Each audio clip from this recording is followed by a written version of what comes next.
Hey everybody, we're back for another round of Webmaster videos. The very first question, the most popular one with 86 votes, comes from Ivan in Canada, who asks, Google has expressed in the past that frequently updated pages get a boost in rankings, QDF, that seems to favor blogs and news sites over company sites, which have less reason to be updated often. How important of a signal is freshness? So there's a little bit of an interesting twist in this question where it's not just the case that just because something is frequently updated in terms of the pages on your blog or on your site, that you automatically sort of should be ranking higher. So I wouldn't have that interpretation of freshness. Go back to what Andre Broder wrote a long time ago in terms of thinking about the types of searches that people do. He wrote that searches could be navigational, they could be informational, or they could be transactional. And that expresses a lot of what people are looking for. Navigational, they might search for HP or IBM, they're looking for the home page. Informational, they're looking for how to actually do something, whether it's diagnosing their toilet or setting their default printer in Firefox, whatever. Transactional, they might be shopping, they might be looking for products.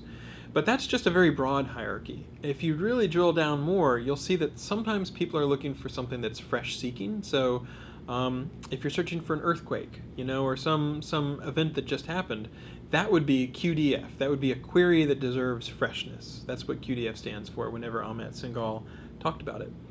But not every query deserves freshness. So if it's a navigational thing, if it's evergreen content, sometimes people are looking for long-form content or doing more research, then freshness wouldn't be counting as that much. So we have over 200 signals that we use. And the thing that I would not do, the pitfall, the trap that I would not fall into is saying, okay, I have to have fresh content, therefore I'm going to randomly change a few words on my pages every day, and I'll change the byline date so that it looks like I have fresh content. That's not the sort of thing that's more likely to actually lead to higher rankings.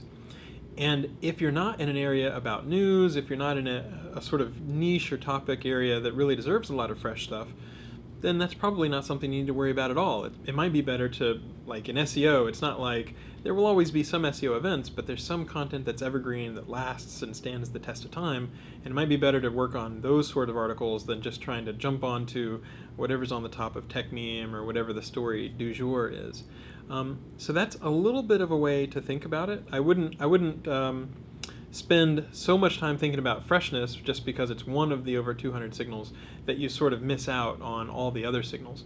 Now, if you're in a hot breaking, area where you're competing with Engadget, The Verge, if you write about video games, there's a lot of like topical breaking news, then it is good to try to be fresh and make sure that you have content that's especially relevant.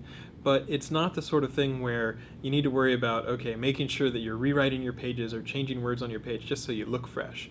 So Google is relatively good about trying to suss out when it's more helpful to be fresh and when it's just the sort of regular search where the web pages that were good yesterday were also good today.